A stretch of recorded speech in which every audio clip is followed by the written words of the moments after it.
I reče: Božje kraljevstvo je poput sjemena koje čovjek baca u zemlju. Noću i danju spavao ili bio budan, sjeme klija i raste. Kako? Ni sam ne zna. Zemlja sama od sebe donosi plod, najprije stabljiku, zatim klas, a na kraju puno zrnja u klasu. A kad plod sazri, čovjek krene sa srpom, jer je vrijeme žetve.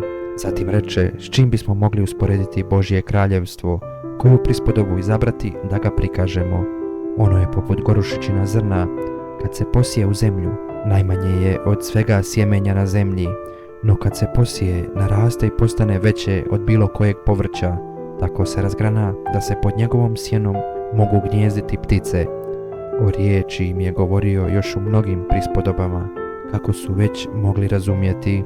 Bez prispodoba im nije ništa govorio, ali bi poslije učenicima nasamo sve objasnio.